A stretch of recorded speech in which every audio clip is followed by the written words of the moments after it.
Hey, welcome, welcome, Clobberers to Wildcard Wednesday night here on Clobberin Times. Issue number 368, 1068 overall, though. That's just a 368 is just a YouTube number. And greetings. I remember that got me thinking about my old days on Blog Talk Radio. I used to say, greetings, everyone.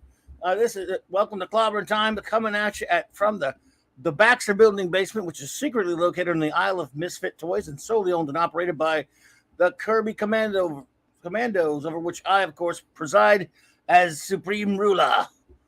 I haven't used that since the old Blog Talk Radio days. What made me think about that just now, I don't know. But I hope you're hearing me, and I hope you're out there.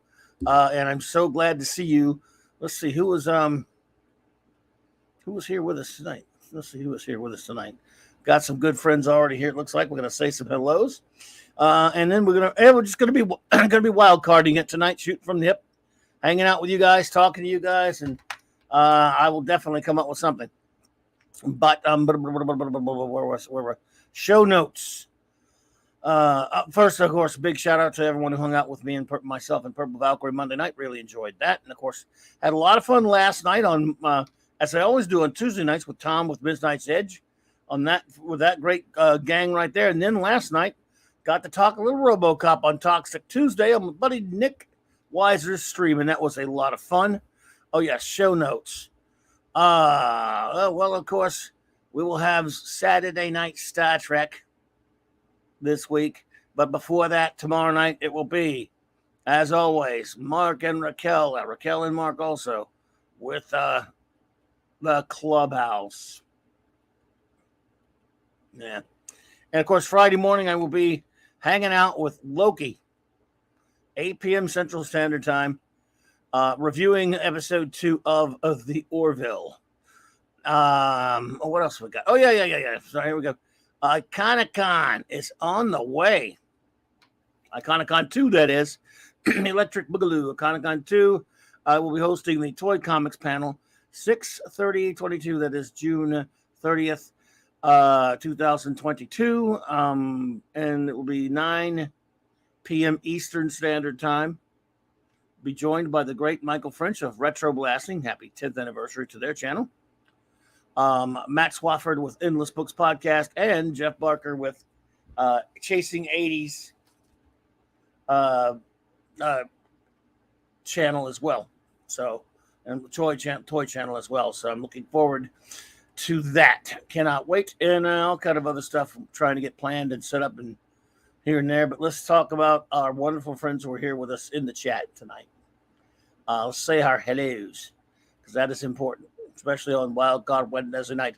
First in line, of course, is Maddie's daddy, Steve Mitchum. What's up, buddy? Good to see you there, bro. He says, the Manhunters are a myth. Hey, are they, though? If you're referring to the ones I think, I mean, no one escapes the Manhunters.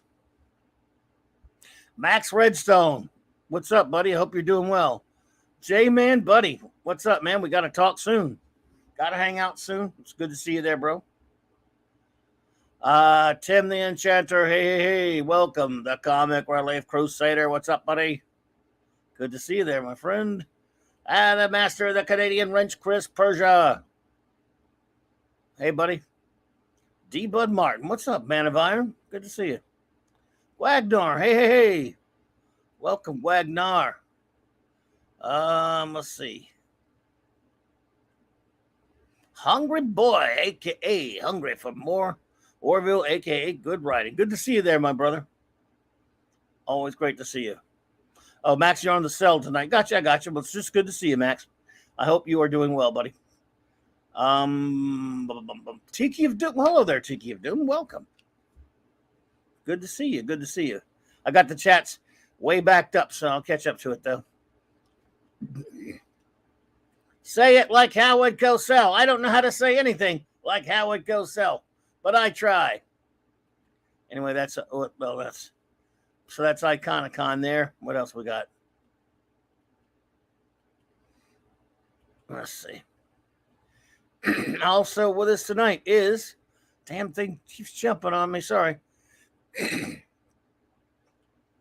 Okay, Matt, hey, Kal-El, what's up? Kal-El, buddy, the super one. Oh my goodness, the lovely Sherry. Let's show her beautiful face. Lovely, beautiful Sherry. It is always wonderful to have you pop in. Thank you so much. I hope you are having a wonderful night and day and everything else. Thank you for bringing a little beauty to our world here in this my little corner of the geek sphere, the my Baxter Building basement, as I used to call it so much. It's still my Facebook group for this for forever is called the Baxter Building Basement. I just forgot saying that term like I used to. Anyway, this is Ezra Goldstein. Hello there. Hello. Welcome, welcome. Mark D with a C. Yo, dude. Good to see you, man.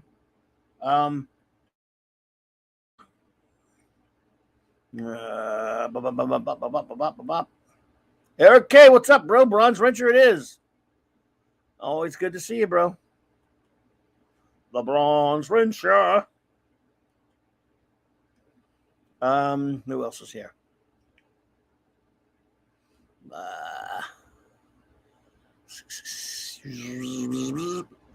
Hang on, everybody. I'm almost to the end of it. Catch up to speed on the comments here. Oh, my wonderful anti-derivative Jill. Hey, Jill. I hope you're doing well. It is always great to see you. We love Jill, our great and wonderful communications officer. Let's see here. Almost to the end of it. Almost up to date. Almost up to speed. Beep, beep, beep, beep. Tim's Talk. What's up, Tim Talk? Tim's Talk. Good to see you, my friend. It is always an honor to have you here. So what a great group we have here with us tonight on Wildcard Wednesday night. Oh, my goodness. So what is going on out there with you, my friends, on this middle of the week? You got halfway through it. Jill, yeah, I understand. Look, you had to be out there. We miss you. Well, we always miss you on Saturday Night Star Trek, my dear, but that's the way it goes. Sometimes you can't know. I'm probably the only bum I know that can be home every Saturday night.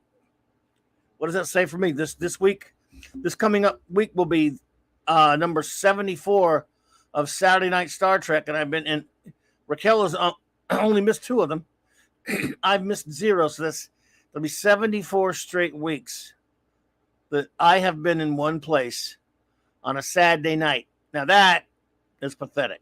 I mean, it's fine with me. I don't really mind it that much, but it's not like I'm, the song, another Saturday night and I ain't got nobody. Because it's not true. I got my Star Trek friends. And the rest of I have a really sick version of that song that I won't sing, and I promise. Not just because I'm a shitty singer, because it would not be nice. By the way, this week's episodes, if you thought you were off the hook last week, boys and girls, just saying, without judgment, we'll have Eye of the Beholder, Genesis, what's that? Journey's Rear End, and Firstborn. So, yeah, it's going to have fun. You're too kind, Jill. Thank you so much. Look, and just for you, Jill, I kept this one. I know you got to see it. I sent a picture of it, but I kept Sub Rosa just for you. What's weird about this one, I didn't even mess with the other one. I did a poll last week.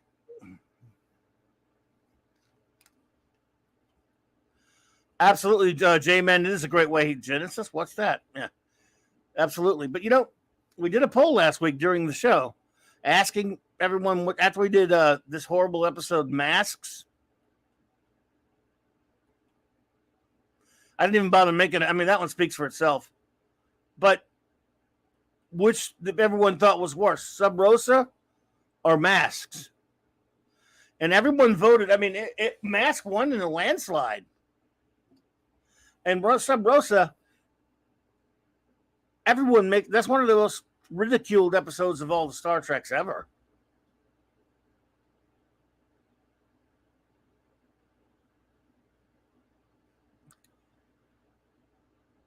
Max says in the show Airwolf, the building portrayed as the firm's HQ was actually the headquarters of Baxter Pharmaceuticals. And okay, there you go. Wow, close enough to the Baxter building. It was a building that was Baxter. So yeah, I was actually I thought it would be like at least even, but I kind of thought Sub Rosa might beat Masks, but Masks, uh, I guess Sub Rosa's more so. I think at least it's memorable. You can remember how stupid it is, how awful it is. Masks is so bad. Like I said last week, I think I shut down. Like I'm dealing with the trauma by shutting it down. Yeah, up the long ladder up is really horrible. Tiki Noon. Yeah, well, Gates is always hot. Yeah, she's hot. I mean, she's a hot redhead in Sub Rosa, but Jesus Christ, sucks. But we got some special ones this week though. I don't think I don't think everyone's hey could not be reached for further comment. Hello there. See, I don't think we're going to be in quite Sub Rosa or Masks territory. But next week, well, I mean, look, I don't want to spoil or anything because someone might like these episodes. These might be wonderful episodes. How would I know? I haven't watched some of them in a while. Just saying.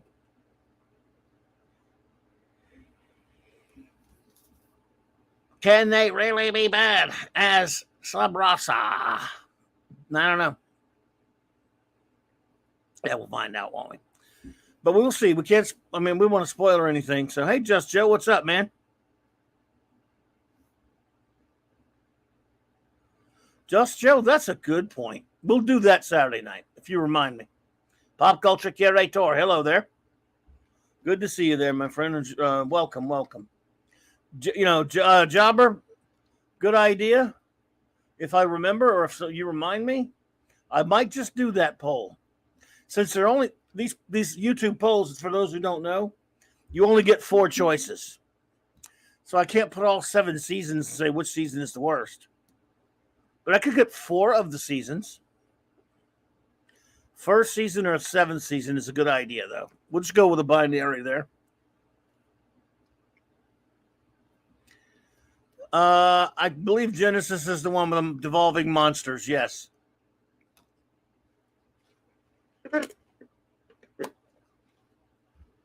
Genesis? Genesis, Planet Forbidden. Now look, my backwards friend. Genesis may be Planet Forbidden, but I'm damn well. Anyway. So, yeah. Give me Genesis! Wrong Genesis, damn it. We keep getting the wrong Genesis.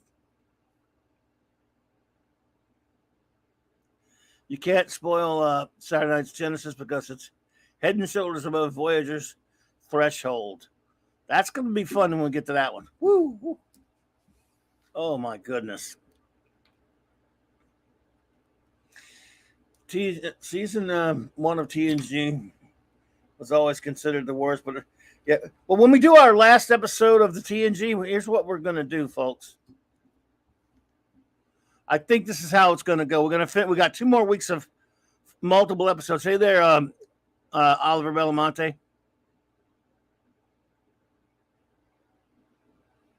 We've got 2 more weeks of like a spate of episodes. Then we'll do the last one.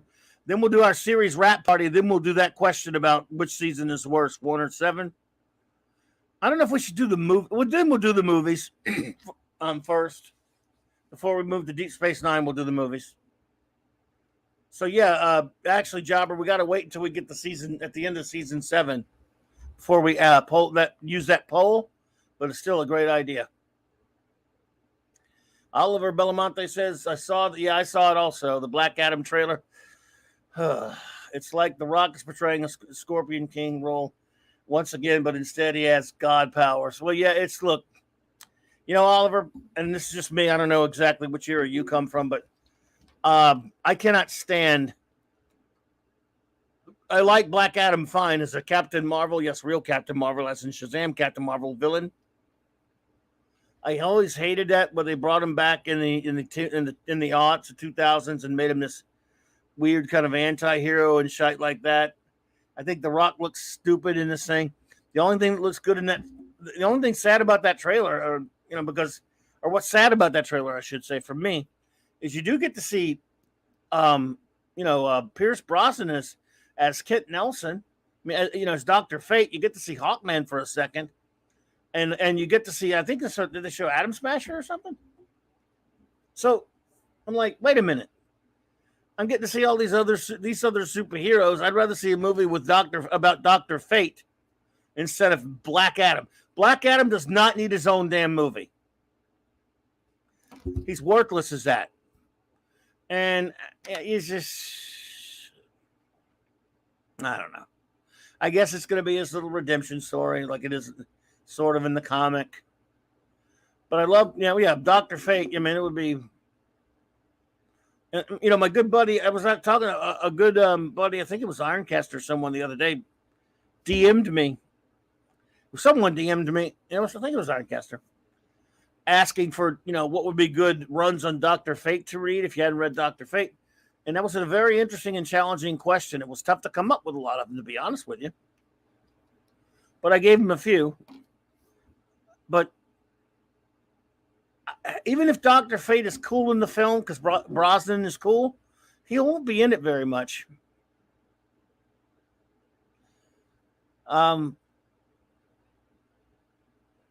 Yeah, just The Rock starting his XFL.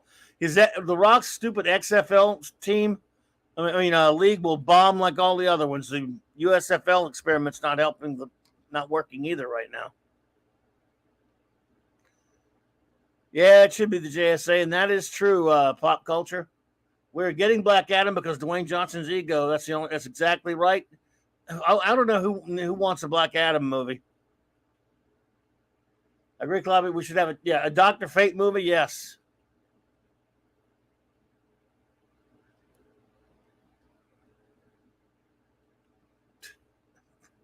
So far, Hayden Christensen, you had to mention Obi-Wan. Somebody had to mention it. Thanks a lot. I was hoping to wouldn't even forget about Obi-Wan tonight, but no. So far, Hayden Christensen is the best actor on Obi-Wan. I really believe that was an actor in his costume playing an asthmatic gerbil.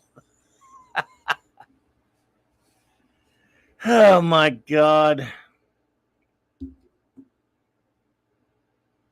Yep. Somebody played from one of those Obi-Wan in a video, one of those scenes from Obi-Wan Kenobi where they played some Benny Hill music, and now I can't stop hearing it when I watch an episode, when I stupidly sit down and force myself to watch another episode like I did that latest one. And I hear I just hear the Benny Hill music when he runs around and you know what? They're not see. I wouldn't normally say, hey, we finally get to see him running around, trying to save. I'm not going too far into this show, by the way. To save Leia, and he's running around fighting with a lightsaber finally.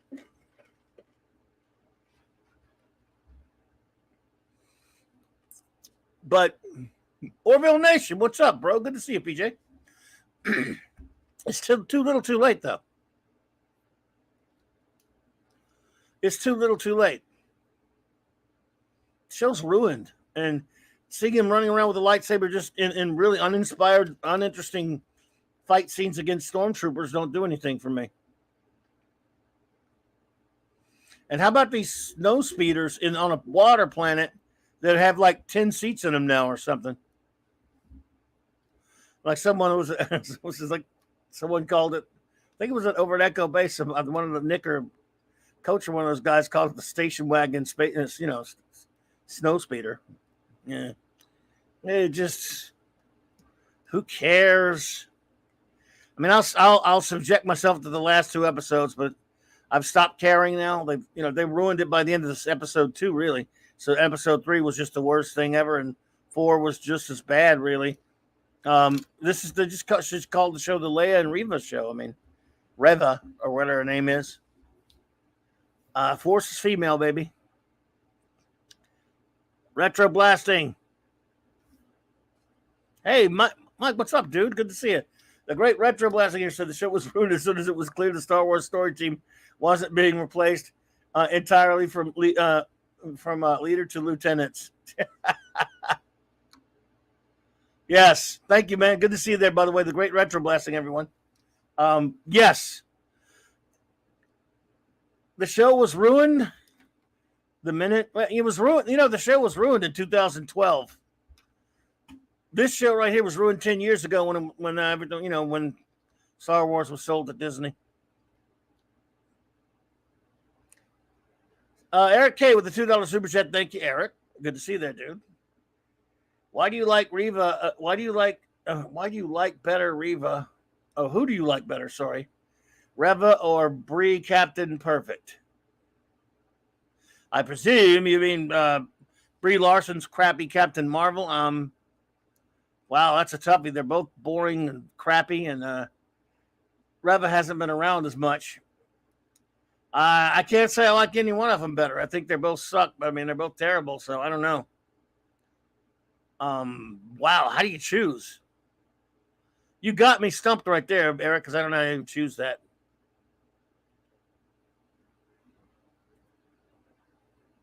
That's true. Exactly. For the moment the first Inquisitor showed up in Rebels, Star Wars was DOA. Yes, it is. It is a corpse, sir. A zombie. And they've done nothing to redeem it, and it's getting all these chances, and they still don't. They don't do anything with it. And I am verily an ass for watching it. J-Men says, I was called an incel on Facebook because I said Reva was not threatening enough. What the? Well, yes. Don't you know that if you criticize this character, you are a... Well, I won't go with all the other isties and phobes and all that stuff. I'll just say that you could combine all the istis and the phobes and all those things into the word incel. That's perfect. You're an incel if you don't like anything to do with certain characters that are propped up by, in this case, Disney, or it could be the BBC. It could be, just depends on anywhere in Hollywood if it's a protected class of character. And yes, that's the latest thing. You're an incel if you think a character's not any good. Wow. Oh boy. Yeah, well, that's just great. Who cares? She's garbage. The show's garbaggio. I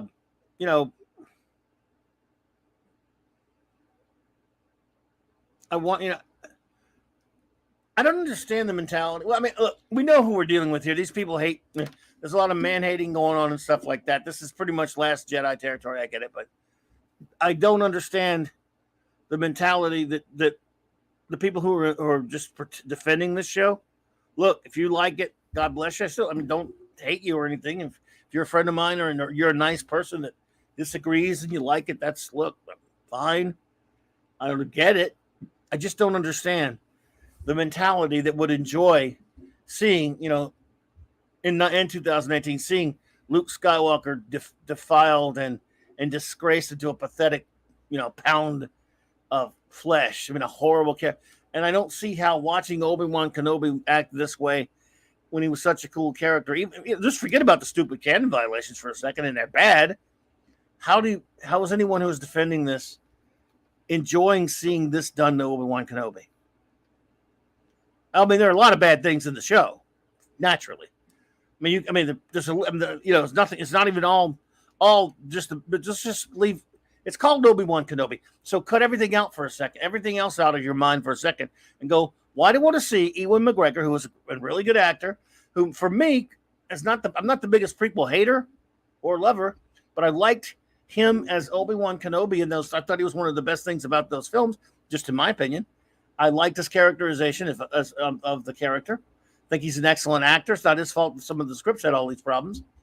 But why would you want to see him come back and make it 10 years later and he's a pathetic shell of what he was? Why in the hell does anyone think? And by the deconstruction of these characters has been something that's been going on for a while. This is not the first time it's been done. And even with Luke, it wasn't the first time that was done. But why would you want to see that? I mean, I'm not talking about those of us who were geeks who really, really follow this stuff. I'm thinking even Joe Average, who sits down and go, hey, look, honey, this is the new Star Wars show. It's Obi-Wan. I used to like the Star. How do you watch that? And you go, wow, it's so entertaining to watch this guy. He was such a good character before. And now I'll defend anything he's in just because it's him. Retro Blasting says, we have to start maintaining a watertight consistency to our arguments against these properties. I am starting to see some of our ranks fall into hypocrisy via emotional fanguish. I love the word fanguish. Fanguish takes. We must refocus. Fangush. Do I say that? I hope I messed it up, Michael. I apologize. Fangush takes. We must refocus. Well, look, see, and to be honest with you, Mike, as bad as that is happening with Obi-Wan right now, it's worse with Strange Nude Worms. Because I'm more of a Trek guy than a Star Wars guy, Michael. The people, and again, I always have to put this out there because I'm sorry, I'm a meticulous believer in fairness. If you're a nice person that just disagrees with me on something and likes something, look, that's one thing. But a lot of the people who were, I thought they were I don't care if you call it gatekeeping. Fuck you if you don't like me to gatekeep. I'm gatekeeping. I know I'm going to get in trouble for that. Orville Nation with a $5 super chat. Thank you so much, buddy. Thanks, PJ. You're too kind, man. You didn't have to do that. He says, one of the biggest problems to me is disrespecting the legacy of Alec Guinness. Yes, absolutely. Absolutely. But see, there are a lot of people on Strange that are defending Strange Nude Worms that agreed that the Jar Jar Abrams, Alex Klutzman trash was filth that is not Star Trek. But somehow they're accepting this garbage, which is because it's been repainted to try and with some attempts to make it resemble a more episodic type show like the old series, and using many names, by the way, that don't belong there. Somehow people are bending over and dropping trowel for or just guzzling up to the corporate trough and just drop. I mean, people that I thought knew better are accepting Strange Nude Worms. And some people that I was a really big fan of, too. A couple of YouTubers that I really liked. I'm not going to say a name because I really liked the guy as a YouTuber. He didn't even like the first couple of episodes, but he's praised the last two. Look, if you call yourself a Star Trek fan and you're fine with Spock and T'Pring being together, shitting all over a mock time, shitting all over, all of the continuity, not just Arena, though. Somehow that show's a good show. Why? There's nothing good about Strange New Worms. Nothing. Why do you like this crap? Again, if you were already a Trekkie who liked the filth before that, then that's consistent at least. But if you hated the filth meaning anything after 2005, anything by Bad Reboot and Suckerant Outhouse, if you admit that was bad, but you're liking Strange New Worlds, I'm sorry, you have Stockholm Syndrome.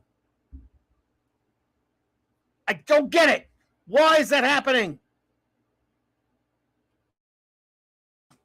Why? Again, if you're consistent, you like The Last Jedi, and you're liking, whatever, at least you're consistent. But you're right, Drekkie's, Orville Nation, Drekkie's love. And Drekkie's, let me tell you, by the way, if you're just a nice person who casually likes anything with the name Star Trek on it, but you're nice enough and you're not an a-hole to others about it, that doesn't necessarily make you a Drekkie. A Drekkie is somebody that as soon as you say, well, that's, those Bad Reboot shows are not Star Trek because they're not faithful to Roddenberry's vision. They crap all over canon. They're not in any way in line with what Star Trek is all about. You know what? Their level of their comebacks usually like, oh, well, you're a big poopy face if you don't like it. And you're an istophobe if you don't like it. And that's a Drekkie. So just liking something we don't like is not necessarily a Drekkie. But a Drekkie is someone who, as soon as you make arguments about why this is not Star Trek, they just basically come back with the level of a fucking 5-year-old and basically tell you you're just a big poopy face and that's all. They have nothing intelligent to say. Drekkies have never. They're classless, they're crass, they're crude, and they have nothing intelligent to say, no arguments to make. And my great buddy Retroblasting says, exactly, Mike. I'm seeing this kind of clueless about-face behavior around a number of franchises, and they praise these celebs and shows for the same reasons they were railing against the others previous. Exactly. I don't get it. I don't get it, Michael. I don't get. Like I said, I really am trying to be of the philosophy of, hey, like what you like, and that is fine. What I'm talking about here is the Drekkies. At least I understand the Drekkies. Like I said, I just defined them for you. You can tell a Drekkie a mile off. They won't. If you say, look, you can watch that stuff all you want, but to me, it's not Star Trek. You are a bad person to them. They're going to attack you. They're going to be shitty to you. And absolutely, Jill, they can only deal in ad hominems. I mean, they're just going to attack you. Hello there, J25. Drekkies are belligerent, nasty. They don't understand Star Trek, but they think you don't understand it because you won't accept, as a term I used to use, been using since 2009, any old Drek called Trek. That's people who are sucking up the Jar Jar Abrams trash in 2009 and 13 and 16 and then on and on and on. In my opinion, they accept Steino, Star Trek in name only, any old Drek called Trek. Just slap that shitty corporate label on it and they suck it up like hogs at the trough. And they don't question authority. But those of us who say, look, you watch whatever you want to watch, that's not Star Trek to me. They call you names. So you go, well, you're calling them Drekkies. Yeah, they earned the name. They earned Drekkies because they're the ones that started this crap. Like I said, I have known lovely people in the world who have watched that stuff and I think it's okay. I'm like, fine. They're nice people. They're friends. Now, they're sometimes they're friends, and I'll give them a little, I'll bust their chops about it. I'll rib them a little bit. But if you're a nice person and you're like, well, I just watch the stuff. I don't really think that's just the way it is. There are a lot of people like that. But if you're a dickhead and you're trashing people and that's a Drekkie. But at least I understand the Drekkies when I've defined them for you. I don't get the Stockholm Syndrome people who, on the one hand, agreed with us up until Strange New Worlds. They agreed to us. They agreed with us that STD and P Hard are abominations against Star Trek.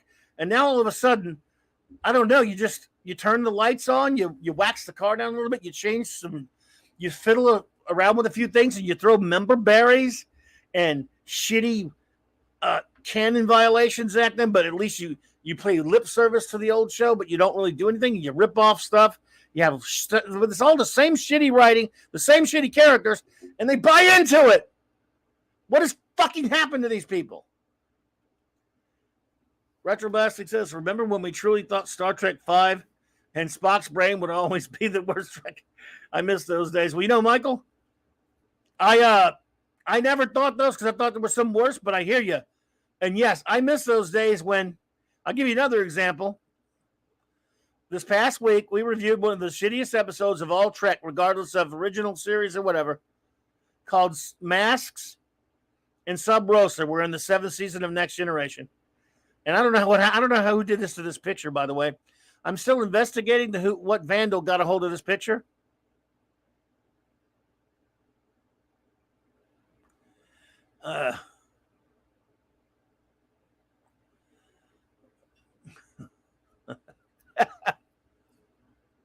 I don't know. The way to Eden is the way to Eden worse than Spock's brain. It's fun. Again, I think that makes Michael's point, pop culture.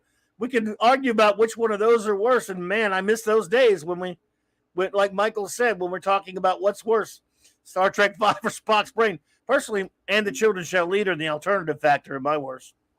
But in all the other Treks, And again, I apologize for this picture. I didn't do it. Some vandal got a hold of it. It was an episode called Sub Rosa.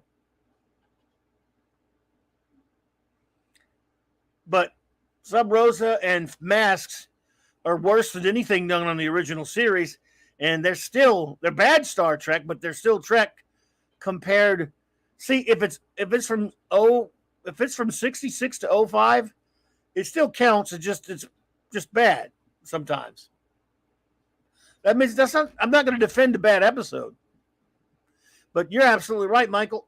I will take those days when they said, "Oh, Spock Brainsworth or Trek 5 or what have you." I'll take any day. Now, JT2, that is true. The way to Eden did at least give us stepping out to Eden, yay, brother. Gonna snap my fingers and jump for joy. Got a clean bill of health from Dr. McCoy. Hey, Jim Largo. Jim Largo, welcome. I haven't seen you here before, but I concur. The Orville is the only real Star Trek. The Orville is true Star Trek. Yes, indeed. We reach retro blasting. I am not Herbert. Plus, let's be honest about The Way to Eden or something. The Way to Eden has Charles Napier, and I'm sorry.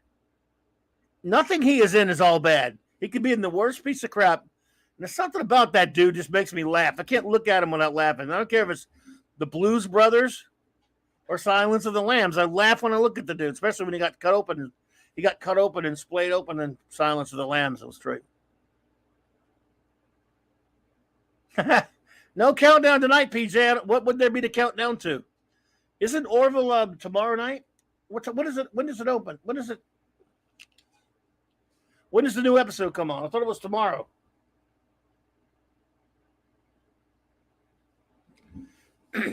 Is the new episode coming on tonight? Uh-oh. I thought it was oh my goodness. Is the new episode coming on tonight?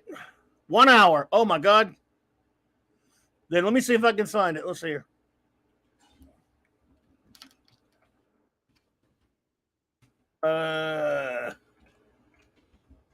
Probably not a countdown this week, but yeah. There he is. Thanks again, PJ, because I'd forgotten all about that.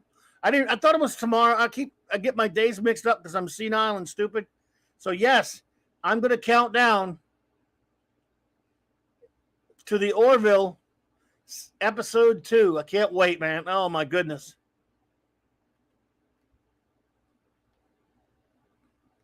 Man, I love that first episode so much.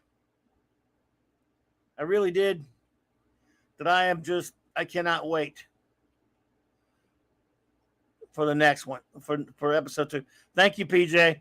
I thought they moved. I thought it was going to be Thursday nights from now on. So this is our regular scheduled time. Wednesday nights. PJ from Overall Nation, thank you, brother. I appreciate you doing that, man.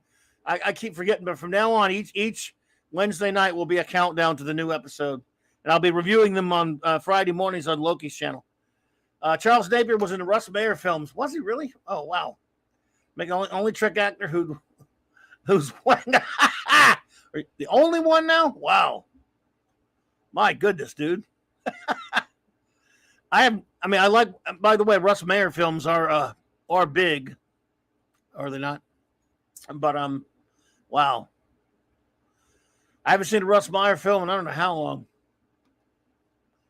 Cal says, anything coming from New Trek makes the bad episodes that were reviewed on this past week's Saturday Night Star Trek look like masterpieces in comparison. I absolutely agree. By the way, Michael, you mentioned Spock's brain. I know it's not Trek, but the new garbage isn't even worse than the Great Vegetable Rebellion. And we talked about that the other night. Faster Clobby kill. Yes. That is a very good Russ Meyer joke. See, people know who Russ Meyer is in here. That's the kind of crowd we have here. We got old guys like me. You guys just like them because of the big boobs. You can't fool me. Oh my goodness.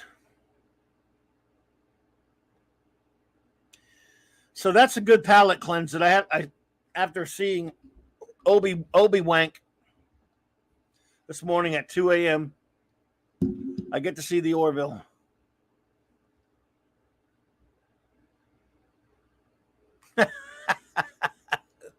Hungry boy. That's exactly right, my wonderful Jill friend. Yes, watching the Orville is a palate and soul cleanser for the filth. Those who are just here, the filth refers to anything with the Star Trek label on it after 2005. Starting in 2009, but you know what I mean, after 2005. Yeah. JT. That's a good one, J25. He says, I watch Russ Meyer films for the articles. Whoa. J-Man said, Faster Pussycat is 10 out of 10. And you met Tura Satana. I am assuming that's the lady, one of the ladies from, wow. My goodness. Well, PJ, let me, I don't know, you're probably busy tonight, but if not, let me know if you want to come hang out. But if you're busy, I understand. Don't worry about it. But if you're, Jesus. Man, that's what I've now decided. Because I don't know why. I thought it said the 9th. I'm terrible. But just like last week, it took like till right before the show that I realized we were getting that show. And again, thanks again to PJ for that. It took me a while to realize when the show was going to air last week.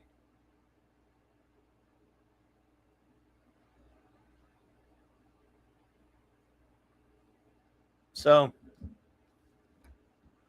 don't look, PJ. Don't worry about it. Whenever you can, brother, I'll hit you up. Hopefully, you come on one of these days. But I understand you're a busy man, sir. Don't worry about it. But thank you for the heads up on that again. That's 2 weeks in a row because I'm stupid and old and senile that I missed the that I almost messed up the date and would have missed it if not for you because I'm an idiot. So thanks, brother.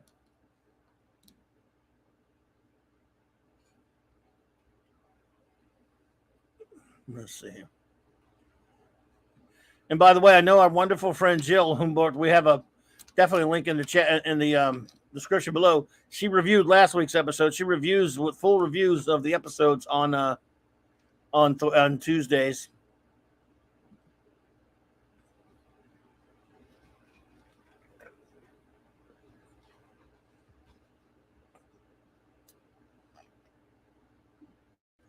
And I am sending Mark D, sir, whenever you're at your convenience, if you're able. If you want to pop in for a bit and help me count down a little bit. I'm gonna talk about some other stuff because it's wild card Wednesday. But I'm gonna keep, we'll keep the countdown going and keep referring to it every now and then.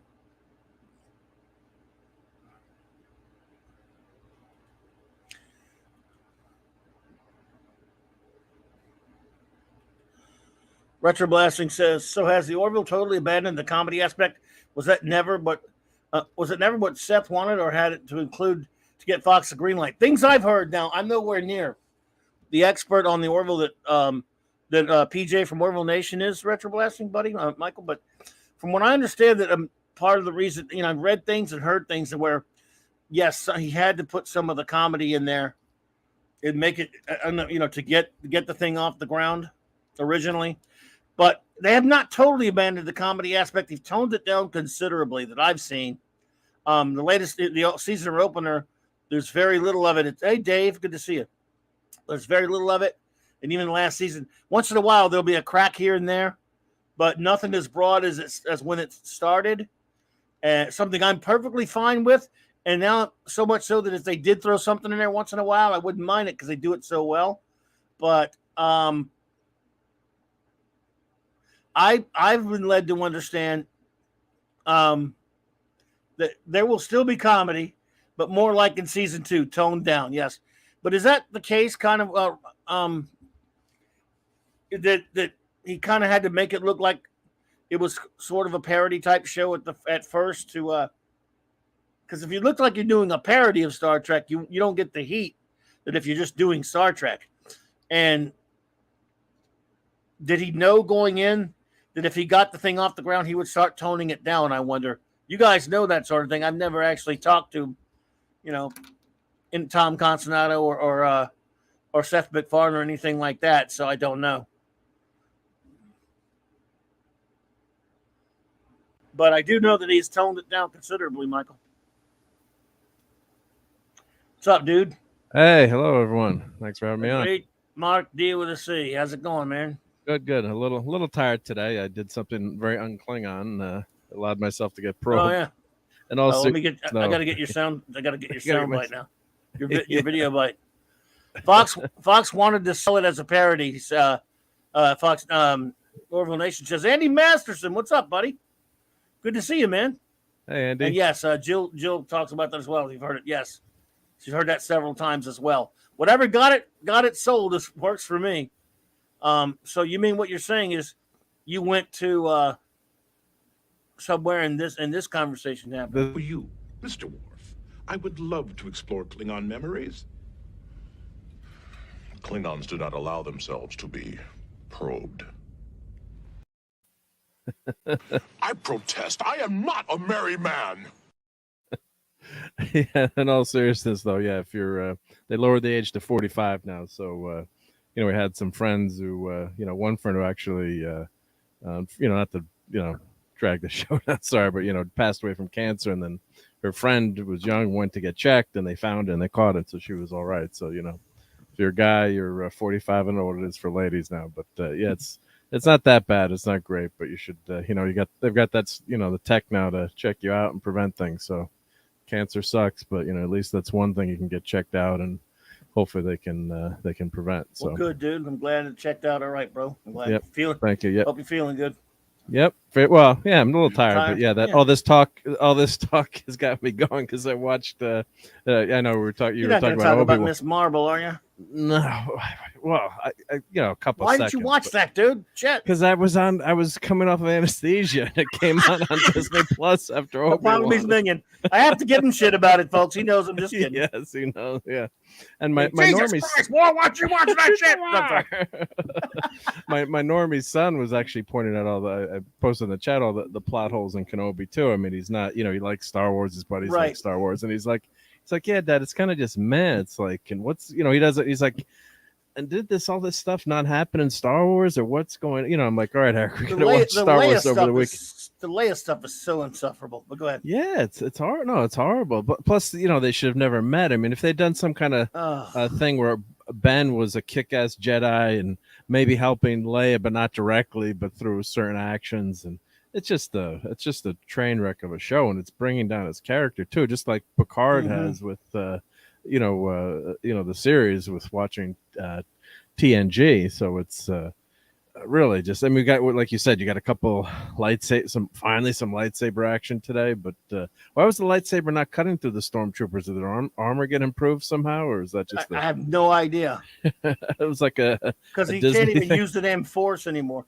I mean, he was using it, but he was using it inconsistently. I mean, you're thinking, finally we get an action sequence of him supposedly acting like a damn Jedi, and they can't even get that right. Yeah. So Jesus Christ. I mean, he should be training too. Like, if his only job is to protect Luke, you'd think he'd be, like Rocky in the always training, working his mind, and you wouldn't bury the light. Maybe you'd hide your lightsabers but somewhere you could, get at him, relatively. Well, that's my point, dude. Easy. It opens up 10 years later, right in the first episode. Yeah. And we find out later that he's buried his lightsaber. He's working in a food processing plant or whatever, and going to a 9-to-5 job. He's moping the ass out in the desert. How in the flying fuck is he supposed to protect Luke when he's jerking off in a cave somewhere? Fuck that. It's so stupid. Yeah. Because Ben says, well, by Return of the Jedi, the lightsaber is a big green wiffle bat. So that theory tracks. Right. Fantastic. God. Sorry. Yeah. No, it's funny. Yeah, but Yeah, because he'd be training, he'd be ready to go. He wouldn't. I mean, maybe he'd be a little depressed. If, crap, you'd lost the war, and friends, family been killed. But he's not the kind of That's why he's there protecting Luke, right? If he didn't give a crap, he'd go off on an island by himself and become a hermit. Oh wait, no, wait, that's the Last Jedi. Oh Sorry, no, that's movie. Luke. That's Jake Luke, Sky. right? That's Jake Skywalker, not Jake Kenobi. Yeah, so that's what kills me about this, and all the stuff about Disney attacking the fans. The actress is fine. She's got no material. I mean, so I think anyone in that position would have, failed. It's just she's got nothing to work with, and it's of course, then they've got to attack the fans, which is nuts. Just admit they can't admit the show's subpar, but as a big Star Wars fan, it's just sad to watch. So Miss Marvel was actually pretty lame. It was actually more enjoyable to watch than that. I mean, that's how bad it was. It's the first Marvel show. It's a kiddie show. I know, but it's the first Marvel show even I'm not watching. Yeah. There's Sorry. no. Sorry, Mannequin Skywalker, oldie Van Moldy. Remember, what was he in Hardware Wars? Augie Bin Doggy. Can't remember. So 10 years in, I guess we're lucky Luke wasn't hunted in those 10 years because his ass couldn't have done shit about it. No, I mean, I guess Ben would have been at the food processing plant processing that blue whale, I guess, if someone showed up. It's like so freaking stupid. It's like everything about this. Again, like I said, I reiterate, why does anyone think we want to see him? Well, of course, I understand we've already been through this with The Last Jedi. It's old news, but I just don't understand that any of that mentality, whether it's Ruins Johnson or anything. Like, this is a character that people like to see as a badass. So let's de-badass the living shit out of him and let women boss. I mean, he got in that third episode. He was bossed around by a little girl 2 or 3 times, and then rescued by a woman twice. I know you think I'm being sexist, everyone, but he's so. I don't care who rescues him. He's Obi-Wan Kenobi. It shouldn't happen. Well, he let Leia run off when they were to hitch the ride with the rebel, or not the rebel, with the truck driver who was sympathizer with the Empire, working for the Empire. So, and he just lets her. He's like, Leia, no, stop, come back, don't do it. From like Charlie in the Chocolate Factory when he yells, stop, and he just lets her go. Like, use the Force to stop her. I mean, they're supposed to be in an undercover mission, rendezvousing with someone. I mean. He's supposed to be General Kenobi. I mean, how long would have he lasted in a war if he was acting like that? It was just totally ridiculous. The scene where he's hiding from the stormtroopers and he actually starts using the Force like to misdirect them with his. I'm going, okay, where was that in the last 2 episodes? Why is it just now you can do it, even though you got burnt? You're burned. Your body's been burned. And by the way, Disney is obsessed with back to tanks. Yep. Every show is back to tank. There was nothing but back to tanks and freaking Boba Fett. Yeah, and they healed him 100% too. So, and for years there was a Luke and back to tank in the comic book shop I was at. Now I'm saying I should have bought it. Right, back to tanks back to tanks are in now. They're in now, yeah. And so sure enough, but I remember after the last episode said, "Yep, we got a back to tank in our future as viewers if you're watching this shit." And yes, and sure enough, there it was. He didn't stay in it very long, but. There it is, and now I guess the burns don't mean shit. Well, I guess Rey is going to come to heal him, right? Use the Force to heal him. Yeah, well. Yeah, if you strike me down, I shall become more burnt than you could possibly imagine. And say, ouch.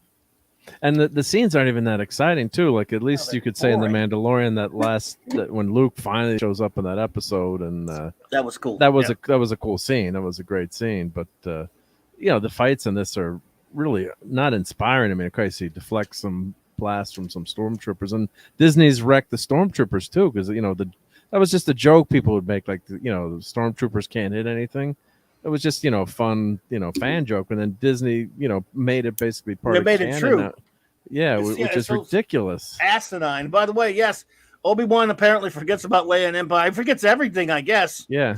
And why do snow speeders snow speeders could fit 2 people. Now all of a sudden they got fucking snow feeders that are like a station. Someone said like station wagons. Minivan in space. Yeah. But it's still the size of a snow speeder. Yeah. No, and again, that's fan wank because they say, "Oh, they'll really like to see these snow speeders." Yeah, I like seeing snow speeders too, but my God, they look like shit. and they don't fit in that scene. I mean, or maybe come up with a new people can't fit in the speeder. A new version, do a new version of the snow speeders too. Yeah. I guess that. I know it predates like Empire, but still.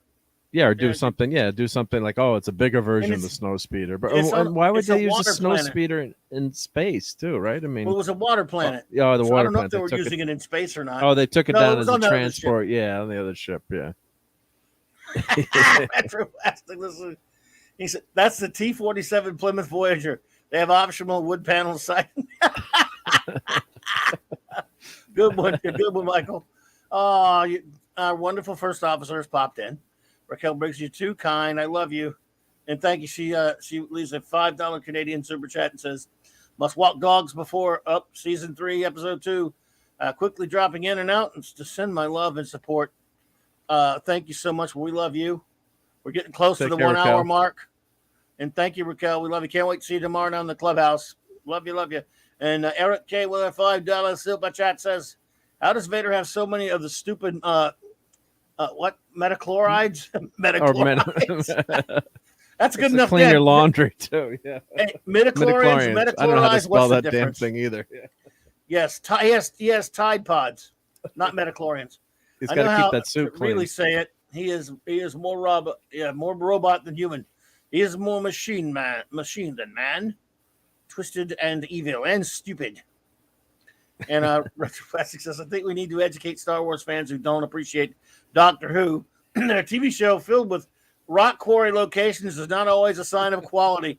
I call it sand wars at this point." Yeah, please give us some other planets and locations. I mean, as much as people bash the prequels, they keep looking better and better. At least George gave us multiple planets and different scenarios. I mean, here we go. We're almost at the 1 hour mark. Almost at 1 hour. There we go. 3, 2, 1. 1 hour and less now. So to celebrate, folks, I will eat this piece of candy because it's that important. Just like last week when we were doing the countdown after an hour, I shall eat this piece of chocolate. You may cheer for me now. Oh, I didn't bring chocolate. I have some mangoes though. Dried mangoes. You didn't bring chocolate? No, I didn't bring chocolate. Yeah, what kind of Swiss person? What kind of Swiss person am I? Right? Yeah. Yep. Yeah, buddy. 1 hour. I can't wait, man. Look, who knows? Will it be as good as last week? I don't know, but for me, I needed that episode after all the shit I've been sitting through. I needed that episode of The Orville. Yep. It made it easier to review those 4 episodes of of TNG. And you know what else I've been watching? I'm actually, because I never get to watch anything that I'm not reviewing these days, or not much. Yep. Retro Blasting says, E1 running between piles of gravel to get away from Vader was less exciting than Tom Baker arguing with the Time Lords in a quarry on Skaro. Big time less exciting. Also, in Deadly Assassin, that battle was more exciting than the shit they do on this show. Yeah, but think of Doctor Who with such a tiny budget, and no CGI, and how much more enjoyable all those old shows were. Who cares? You're watching a 13-inch black and white TV, but the stories grabbed you and the characters grabbed you, and Tom Baker was just fantastic in that role. And there's no heart in this new. It's not even new Star Wars. It's just so decrepit. It's just it's pitiful. It's absolutely. So I say always. Good. No, I was always say before the dark times, before Disney. Before Disney took over. I mean, naively, I was excited. I'm like, oh, Disney bought Star Wars. We're going to get some great new movies. George was never. I didn't follow it as closely. Maybe I didn't know George was going to make a new trilogy, and then they decided to sell. But I'm like, oh, we're finally going to get the stories, and we're going to get to see Luke, Leia, and Han, the whole gang back together. And my dad, became a Star Wars fan too, and I told you he was sick at the time. I went to see the movie opening night, and then they killed Han Solo, and he loves Harrison Ford. God, he's such a huge Indiana Jones fan. And I'm like, oh, great. And Dad's like, oh, we're gonna go. He wasn't doing great. I'm like, are we gonna go see Star Wars? I'm like, I don't think you'd like it, Dad. And it was just so depressing to, I was counting on going to see that. You spared him. I spared him the misery of that. So it was. Just, I mean, watch it. Yeah, that's good. I mean, seeing because Force Awakens is a piece of shit. Much the piece of shit the Last Jedi. Oh, it's a horrible movie. Yeah, I mean, you had some fan service in there. You know, Chewie, we're home. But of course, how you win the war? You're the most powerful. You know, you got the most powerful guy in the universe with you, Luke Skywalker, and you can't find your spaceship for 20 years. What's going on? Michael, you bring up a good point about the quarries too. A short time ago in a construction site far, far away. Not far away. Sorry. This show looks cheap. I mean, obviously that's because they have professionals doing the effects. The effects are fine and all that stuff, but it feels cheap. I mean, all their shows on Disney, they feel cheap, and they don't have to be because they got a lot of money. But they feel like I don't know. Well, they're doing a lot of the CGI work too. So a lot of the sets aren't real. That's the thing. So they're not. Most of the time, they're not even outdoors or on location. Or when Kirk is fighting the Gorn in Arena, you know they're at that iconic location. They're outdoors, and it looks great. I love that Gorn costume. People make fun of it. I think that's one of the best costumes ever. Yeah, I love you, Gorn. I'm glad that you love me. Yeah, I shall be merciful, Captain, and not make you watch the next episode of Obi-Wan. Yeah. Sorry. There we go. I got you to do the Gorn, awesome. But they're stuck in all these. I think they're doing. It's this Mandalorian. I guess it's this.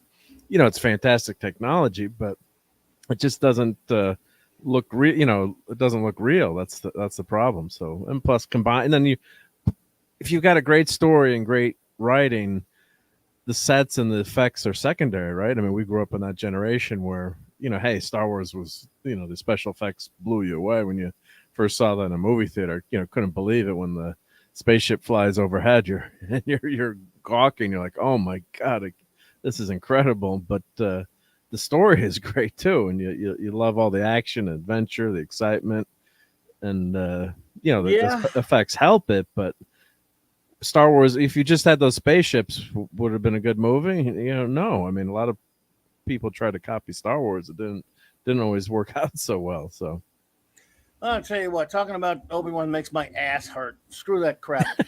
I'm looking forward to the Orville, damn it. We don't have to, I don't know. It's a wild card Wednesday night. We should talk about something cool. Like, wait. I was unfair to you. I did not let you talk about your new favorite show. So go ahead. Favorite show, yeah, and I'm going to talk about and my Funko Pops too that you're gonna. Oh no Funkos here. No Funkos here, right?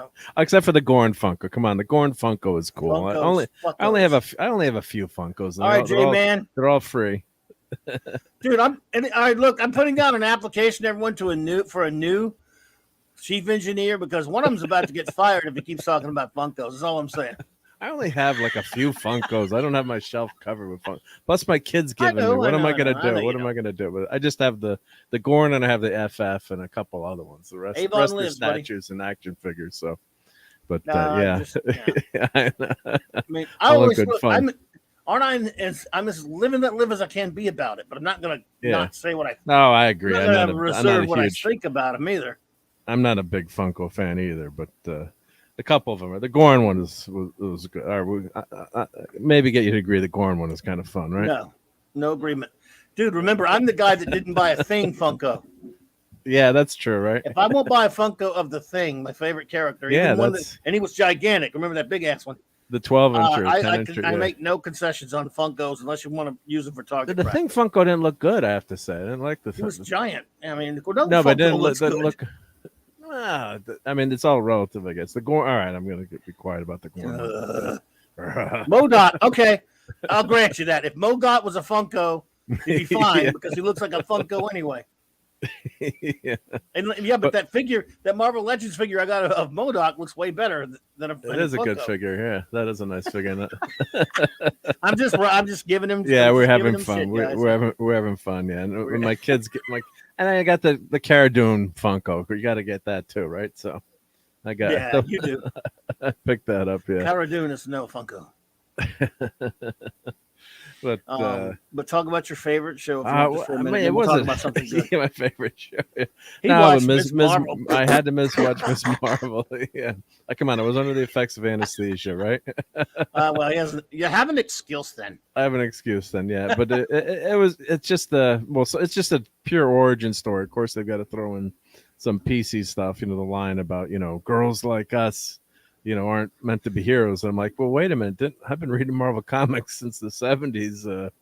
They always had heroes that didn't always look the same, but that kind of stuff I just don't like seeing, because this country is such a great country and we have so much opportunity here, and really that's keeping people down. I mean, we've always had different the Falcon. God, I love the Falcon. Growing up reading him with Cap, so right. I mean, it's just crazy to have those kind of these lines so far removed from all the struggles and the quest for civil rights, which obviously was a noble cause, and thank God things keep getting better and better. But you can't tell me that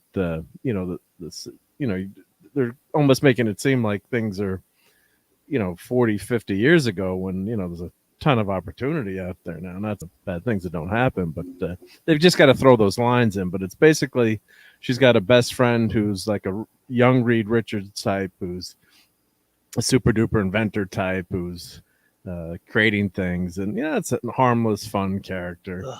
And they're going. There's an Avengers con, so her favorite hero. I heard about that. Yeah. Ms. Marvel. I mean, Captain Marvel. Excuse me. Of course, Captain it should Bree. Be a much. The Captain Brie. It should be a much cooler hero, of course. I don't know why someone likes.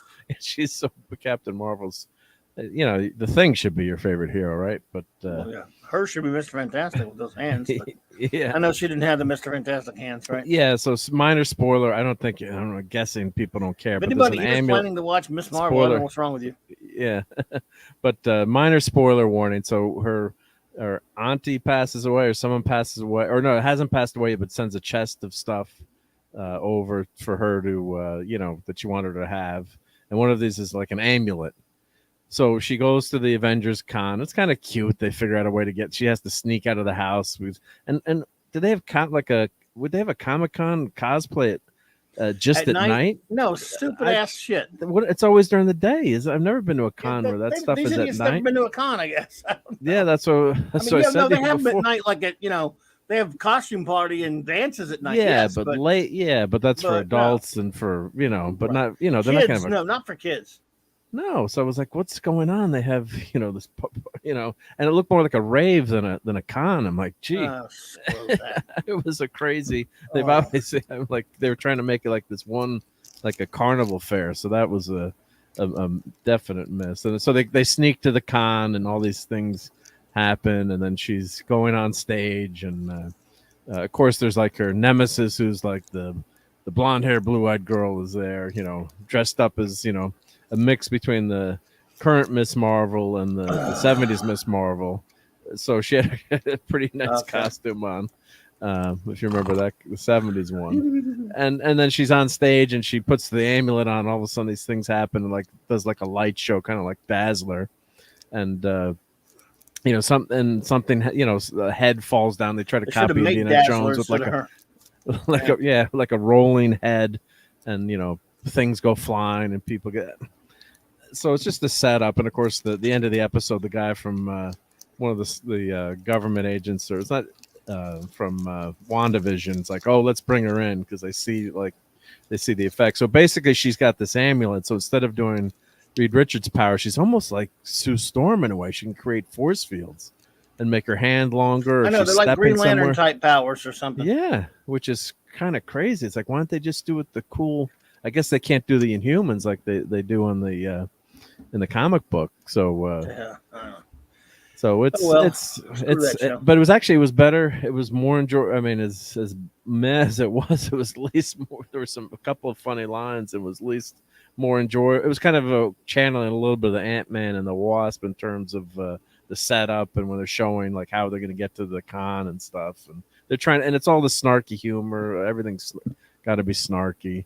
But at least it held my attention I mean, it's a very low bar, as I said, that Obi-Wan can't jump over because he can't use the Force anymore. But it's nothing, we got to, see some more episodes. But it's definitely for like, young kids. But I'm surprised the Miss Marvel fan, if there are any Miss Marvel fans out there, I don't know how many there are because the book That's keeps true. getting canceled. Wagner said that's right. They gave her Quasar's power. They absolutely just took it from the character of Oh, Quasar that's right, and gave it yeah. to her. That's right.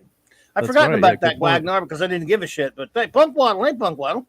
Hey, Punk Good to see Waddle, you. yep. Wagner, so I'd heard that somewhere else and totally forgot because this show was not worth caring about. So anyway, screw Was that. Quasar with the Yeah, Negabands, or that was yeah, Quasar. And they had two different Quasars. There was a female Quasar later, of course. So maybe they should have made a Quasar show. Yeah. Not Miss Marble, but tell with the show. All the Marvel shows are shit. So So every sorry. last one of them. This just makes the Orville that be much better sorry. when it comes out in 46 minutes and should be 33 Sherry. seconds. Let's go. Who's ready for a random? Since it's Wild Card Wednesday night, let's see. A random look at something segment out of nowhere. Sure. Let's see. You say that, but do you really mean it? I'm up for anything tonight. Why not? No, unless you got something now, of course, because I got something. The other night, I didn't get a chance to talk about. Well, this is random back issue magazine segment.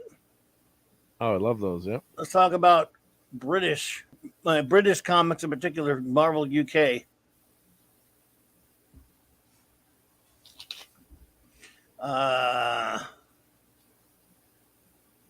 Let's see here. Blah, blah, blah, blah. Yeah, buddy, the British invasion. The British are coming. I don't know if you, I don't know why I just picked this out of the blue because I think because I had purple on the other night, and then we didn't get around to doing any comic stuff, even though it was Marxley comic stuff. So, what am I doing? I can't. Oh, where are you? Where's everyone? All right. Seriously, if you had more to say, I was just fucking with you. If you had more to say, no.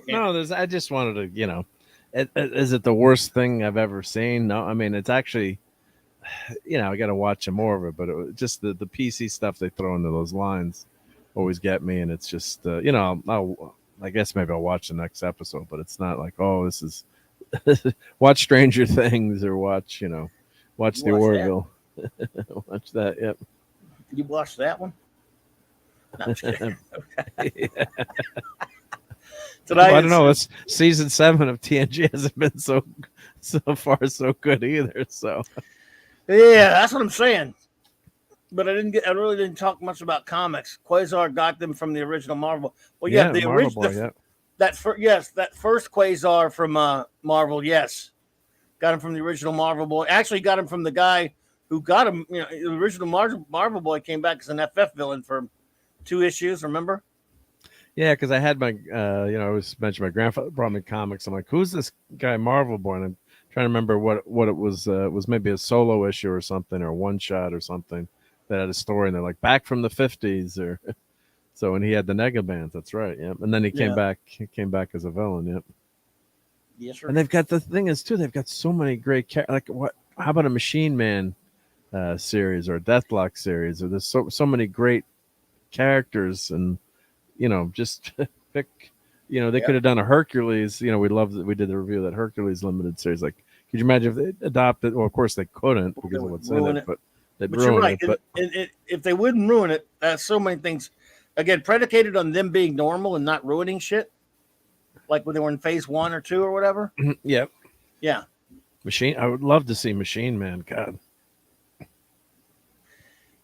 But we take for granted over here the comic book characters. Did you know there were no? I mean, the Brits didn't get any DC. They didn't DC for a long time. Marvel comics were almost non-existent in the early 70s over there until around 72 or 3, and they started coming over there. And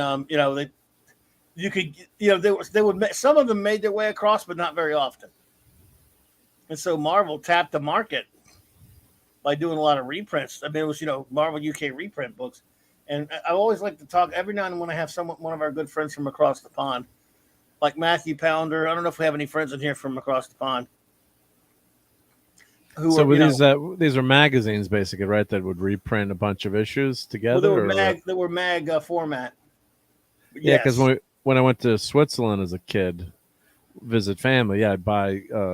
There were like books I would buy, and then they had a ton of reprints in them. It was all, all in French, but some were paperback, some were hardcover. But yeah, they didn't have the books on the racks there. They were just like little novels you could buy. yeah. Hey, Matthew Pound. Look, I swear to God, I did not see him pop in when I said that. Matthew Pounder, Hey, what's up, Matthew. dude? So yeah, Marvel UK tapped the market over there. That was huge. I don't know, why DC was dragging ass so much. They had to, like, import their comics here and there, but Marvel, look, and I have some. Of course, one of these we did manage to get a bunch of is the Captain Britain comic. I like that Nice. first Captain Britain costume. That is a cool costume, yeah, with the yellow line. Yep. Let's see here. I think we got. I don't know the second one, and of course, Marvel UK. They actually made new comics, some new issue comics. Marvel UK did for Star Wars. So that you could get single issues of Star Wars, or was it in a They had mag Star form? Wars Weekly Weekly? Okay. adaptations of the films, and then regular issues of Star Wars comics. But don't worry, everyone. I'm watching the countdown. Of course, I'm counting it down. Count it. But man, look, and Marvel even did like Starburst magazine. Did you ever get that? Never got that. Basically, No. Starlog. But it was there. It was kind of the Brits version of Starlog. By your command. Yeah. Yes. So, oh my goodness, I love these old Marvel UK covers because they went and they added a lot. Oh, whoop, there's Those Doctor stickers Who. in there. Yep. Doctor Who. Yep. I missed Doctor Who. Where'd it go? Where the hell are you? Up one, maybe. No. Dang it! Where'd he go? I just saw him. Stickers. He just time traveled out. Yeah, stickers. Yep. Down here. Hey, I lost them. Damn it! Yeah, I saw Tom Baker for a second. I did too. Not crazy, right? There's an article about Tom Baker. Marvel UK did, of course, the Doctor Who magazine, Doctor Who Monthly, Doctor Who Weekly, and Doctor Who Monthly for years. That's true. They did G.I. Joe as Action Force. That's right. Alan Moore even wrote some of those new Star Wars stories. Let's see here. Again, we lost the doctor. And those weren't in the States then, those new Star Wars stories? They were just in England? I've had them reprinted later. But Okay. yes. There we go. Paul Neary, remember him? No, I don't remember Paul. No. Who's an artist? Yeah, you did. You probably saw. Oh, there's the the Captain Doctor. America. There it is. Latest and greatest Yeah. from Mighty Marvel, Doctor Who, 3 great comic strips, prize-winning competitions, fantastic. Yep. And then Captain America, Iron Man, Dazzler, Defenders, and a Captain America mag. Now this one, the Daredevils. This actually had some Alan Moore Captain Britain in there. I have some of Wow. those. And yes, there's something about Warrior magazine, the mag you found. Yeah, that was a good find in the basement, right? To you Transformers and G.I. Joe fans. I'm sorry, Transformers and Action Force. It's the only way to get these if someone imported them from England, I guess, right? Yeah, and sometimes they did import these, but this was later. Yeah. Yeah. Oh. Let's see here. What the hell's wrong with this damn thing? PDF's weird. Computer. Computer. And there's, of course, the launch of Titanic format. They didn't know what they were getting. They weren't reprints to them, really. There we go. The Titans. That was a comic where they just did mishmash of all these different Marvel characters in them. The Titans. They just grabbed different stories, yeah. Yeah. Reprints to us, but not to them. Some of them were black and white, of course, in the interiors with color covers. Yeah, Spidey. Comic Relief Crusade says usually between artists or to give them a break, they would take a short U.S. Marvel story and reprint in the U.K. Yep, that makes sense. Yep. Yeah. So there's some of the comparisons of the reprint covers and different things they would use for those. And then would it this be is like a 70s. magazine? Would they have articles in it too sometimes, or little, or was it and just the games comics? and puzzles and stuff Yeah. for some of these Marvel, some of the again from ones from the 70s for sure. So if you were a kid growing up then, you got to read Marvel. DC didn't have a DC UK though. You're missing on a big English speaking audience, right? I mean, yeah, but early on when it all kind of started though, with these Jim Starlin did like 20 something, 26 something covers for and they got these great Jim Starlin covers for these Marvel reprint books that he had forgotten that he'd done. You forgot he'd done this interview back in 2012. That's awesome. For Marvel UK. Until he was showed these in this interview. So I don't feel so bad about forgetting reading some comics, and he drew some covers and he forgot about them. Well, yeah, he was prolific. Yeah. Of course, I'm sure once he saw it, you instantly recognize it. So yeah. Well, there we go. That's some Thing Hulk action going on. That's a total. Some of these covers were never shown. I mean, or exclusively for over there, we never saw. You never saw it, right? Yeah.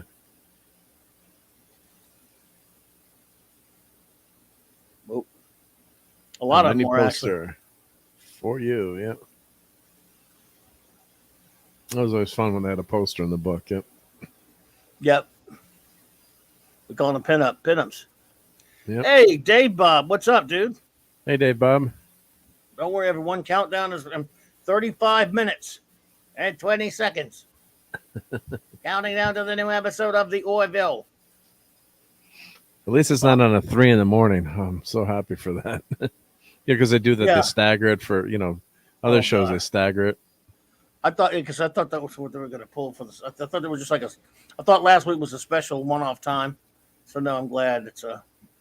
I guess they do it by times, or I guess it's just all. Yeah. If you're on is it in California? Is it a different time, or is it all the same time? I don't know. I think it's the same. I like the Starlin cover right here. That's Sometimes nice. I'm sorry. I just like to look at funny books. I'm sorry. Just like to just sit back and show everybody some comics. And here you go. This one's for you, though. This is one of the reasons why I want to show you this. There we go. It's been a hard day's night. Love the Beatles. Sorry. Did I say that? No, it was good. Yeah, that was so good. Yep. No, but you didn't hear what I said. So good. It was. I hit it kind of. Whoops. George Perez, of course, did a Marvel Comics Beatles adaptation. Yes, that's the Marvel Comics. UK Hulk comics only printed in green, black, and white. Hell yeah, Dave. Yeah, there's the times there. It drops the same time, yes. Thank you so much, sir. Thank you. Yep. Always count on the chat. Yep. Yeah, because Strange New Worms, we had to wait till one. We're up late anyway. We're like, 3 a.m. We're like, oh, let's watch it now. But the fun part is watching with you because we can rag on it together. Otherwise, it wouldn't be as good. That's the only fun way to watch this thing. We can yell when we're watching it. Yeah. Do you have these Beatles comics right here? No. Oh, I love the Yellow Submarine. Nope. Oh, that'd be cool to have. I got a friend of mine has these. They ain't cheap now, probably. I can't imagine. It's not 35 cents anymore. Yep. Roy Thomas. Nope. Yeah, Yellow Submarine was so cool. Yep. And the Beatles. Beatles in a Jimmy Olsen issue of Superman. And he did a Sergeant Pepper's. The Bee Gees movie. And that was only for the British market. It was never distributed over here. that movie was a big flop. Yep. Yeah. Well, of course, It was the Bee Gees. There's the Beatles in a Batman comic and a Rocket Raccoon. Rocket Raccoon, Bill Mantlo. That will be seen. Yeah. Let's see here. And some other Beatles appearances in comics. Yeah, I mean, people. I don't know This is if, from you the know, if Super you're old Special right enough here. to. I was born in '68, so I wasn't living through that time. But you talk to anyone who was alive, that the Beatles were, just. Well, I don't want to say they were more popular than Jesus, but they were pretty damn big. If So you could say it. they're not going to burn any of my records because I don't have any. But Yeah. I mean, just imagine how popular they were. Yeah. Doctor Who comics. There were some good Doctor Who comics back then, though. Strange nude worms is all I can call it now. I call it strange nude worms, but this is a variant. That's right. Yeah, it varies. The Beatles were no monkeys. That's true, D-Bud. Let's be honest. Well, monkeys ended up being pretty damn good too. So. Oh yeah. Yep. Yeah. Then I saw her face. She was a retriever. I'm sorry. And if you love hi-fi audio, the new versions of the Beatles albums have been coming out, the remixes. So I have the Sgt. Pepper's and also the White Album, and they have that Right. playing on the Blu-ray, and you click to the. And the good thing is that at least the Beatles, you can get the mono version, you get the stereo, and then there's a new Dobley surround sound mix that George Martin's son, put together, and it comes alive on a surround sound system, and the Blu-ray on Blu-ray player is just unbelievable. It's just how the quality and the sound, how good it sounds. But Here we go, folks. Yep. Go ahead. 30 minutes. Nope, 30 minutes. Yep. 10-second mark. Yep. You got to need another piece of candy though. You got to get that candy Right, ready. here's time for a candy update, folks. We're getting close to the 30-minute mark. We'll do this for the next 9 weeks. Thank you, PJ. Do you have like a fireworks video you can play at the end? Like it's New Year's? I don't have any of that stuff. I wish I could. I can't even make an intro. What are you talking about, Jack? 5, 4, 3, 2, 1. 30 minutes to go. I'm eating candy. You eat something, I'll eat something. Everyone eat some candy. You eat them if you got them, babies.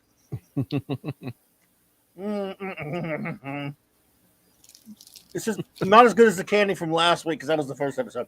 It's good to be able to eat again because I couldn't eat for 2 days. So yeah, that's right. That's true. You need to.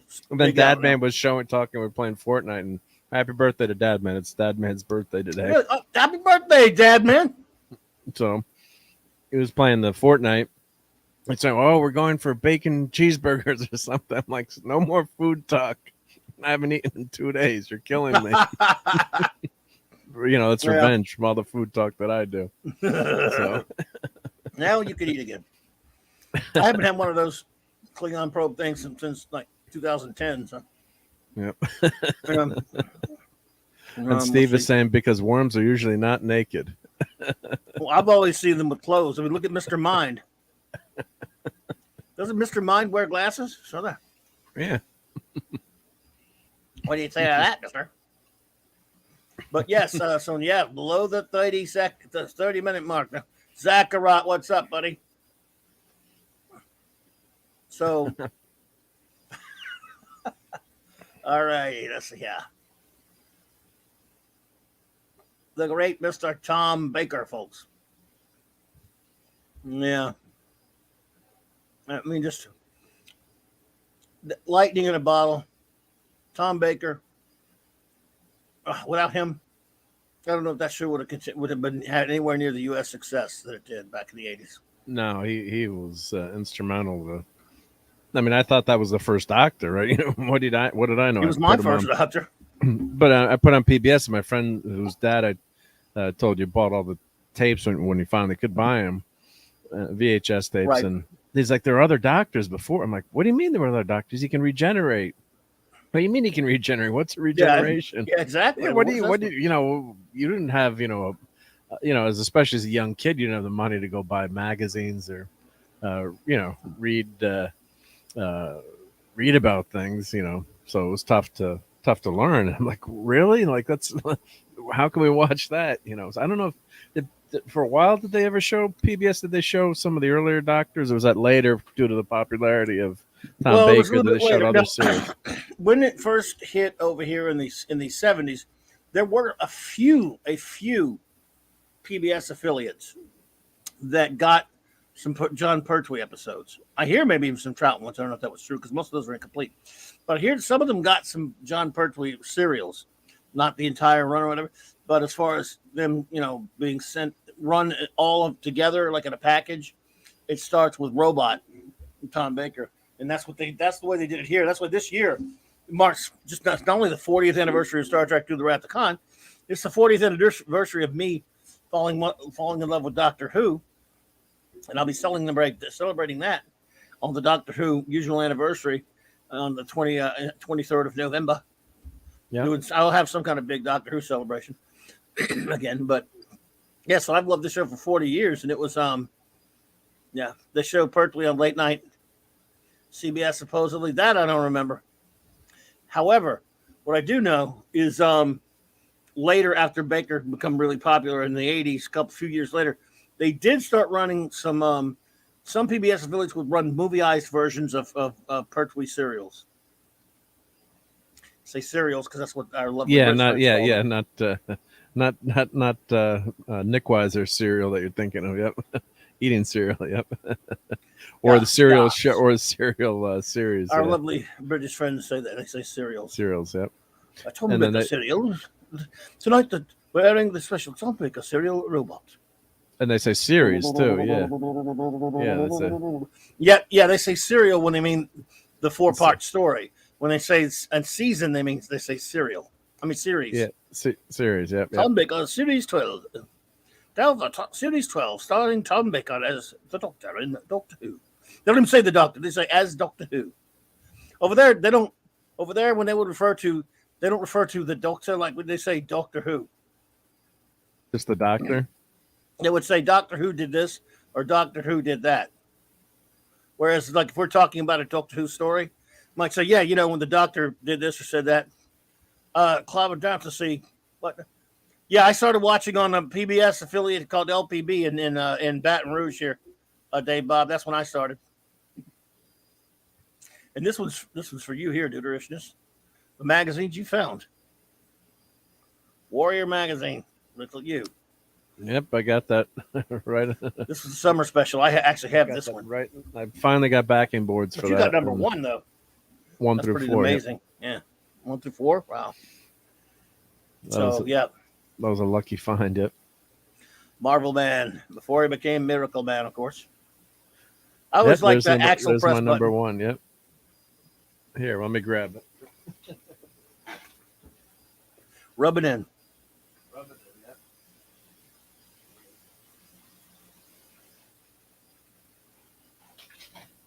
Well, it's safe in the with the backing board now. So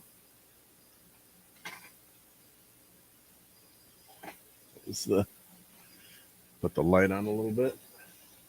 At least you got them in a damn backing board. Now, they actually fit the magazine backing board. Well, what I did, I got a magazine bag, and then I bought backing boards for Treasury Edition, and cut them to size. You ordered them? Yeah, I ordered some treasuries. Yeah. How much was that? Could have been it cheap, was, huh? It was like $25, but I said I got them. Then you got the cardboard. One for how many? Well, I had to buy 100. So. Oh, sure. 25 for 100. That's not bad. It wasn't too bad. Yeah. I mean, everything is way up. Cost now? Yeah, treasuries are 25 for 100. I mean, that's not good, but I mean. Yeah, or 28 or whatever it was. But I gave him, and I bought a ton of treasuries a long time ago, and I gave them all to my nephew. So I got to give him, send him the backing boards. Yeah, I got this. This was, I was looking for some Star Trek stuff for the clubhouse, and just had that in the basement. So I was like, when I came across it, I was like, well, wait a minute, isn't that's number 1, isn't it? I'm like, what's really? I'm like, what the hell? And it wasn't. You found this, and it wasn't even in a good bag. It was in a bag that was with holes in it. Like, I don't know, because it's such a big size, these things. So there's number 2. I love it. Marvel Man. Kibota. There's number 3. So whoever had gotten his, either my wife got him at a tag sale or. That's insane. uh, That's fantastic, dude. Then I got. Where'd number 4 go? I don't know. Hopefully it's in there. Yeah, so I got. I bought Treasury. You know, like you were saying, you better get a bag and a board for these. So that's what I did. I just cut the Treasury size down. Thought they actually called classic episodes seasons as well. Only switched to calling them series when the RTD. No, I mean I've always heard that the Brits say like Doctor Who series 3 or whatever, meaning a season. I mean they use season for series. What you know, I mean they use series for the way we use season. And then look And what happened serial here. for a 4-part story. Look Why what are came you in the doing mail this? today. You're not doing that, are you? Pain. You just want to spread your. Yeah, I can't I believe gotta cancel. I gotta cancel that. I cannot believe we I got still to get show new this comics, shit yeah. you buy. Yeah, it's just. All right, folks. I was trying to show good old stuff, and now he's going to do this. No, I'll put the good stuff back on. Here's the good stuff. Yeah. No. Go ahead. Here we go. Did you ever find about that? What was I asking the other night about that Thing series? Yeah. Actually, it was Chris Persia. Thank you, Chris. It was called Clobberin Times. And of course, Yeah, but I couldn't. You can't fucking Google it though. Yeah, he sent me the link in Twitter. Oh, did he? So let me put it. Let me grab it on the Twitters here. And thank you You for can sending show that, your new Chris. comics. I was fucking with you. Just go I know, but yeah, we can make fun of you for buying new you can comics. make fun. Right? Yeah. Everyone who wants I to don't make know fun why, of him for buying new comics. So Oh, Jane my Foster is now God. Valkyrie on the left. I guess she's seen her as Lady Thor there. Wow. It showed up on my Avengers. It's not, I was grabbing Avengers. So what else? That's do we got? $4 you'll never see again. Yeah, I can never see again. Or Batman. 5. I don't know because I got the $8, run. whatever these fuckers are. $10 for that one. Probably an annual. Yeah, well, you get the discount if you. Oh, you sent it to me. Okay. It's an interesting cover, but it's, Mongol. That's not a bad cover relative to what we get today. Yeah. We got Darth Vader. The original volume 1 of Darth Vader was good. When did you send that to me, Chris? Let's see. I don't know what the heck this is. Oh, okay. You sure did. Thank you, man. All right, let's see here. Hang on. It was Clobberin Time. It's called Clobberin Time. Yeah, I figured, but just couldn't find it. By Steve Scroce. They say that they canceled it. We'll reschedule it for a later release. Oh, well, shit. Well, here's what actually looks interesting. So I'll show you everyone a picture of it. All right, that's for me. I guess MJ and Spider-Man are breaking up again. They rebooted Spider-Man again, so back to number 2. They keep having multiple volumes. So Legacy 896. I don't know what the heck is going on with the Riddler here, with looking like Oliver Queen. Yeah. John Pertwee, my doctor from. Yeah, I love Pertwee. Dave Bob, I love him. He's my second favorite after Tom. So you're saying good? Oh, and I was showing this on Saturday Night Star Trek, nice. But got to start reading that. So that's what the Strange New Worms stole. I guess DC Fontana's right number 1's name and background. So I want to read it to 18 compare minutes to what they did with the character. Yep. Let's see here. Yeah, because they had the damn Gorn on. And there's no Gorn on Star Trek. And there's the porn. Yeah, that looks better than when they didn't even show it.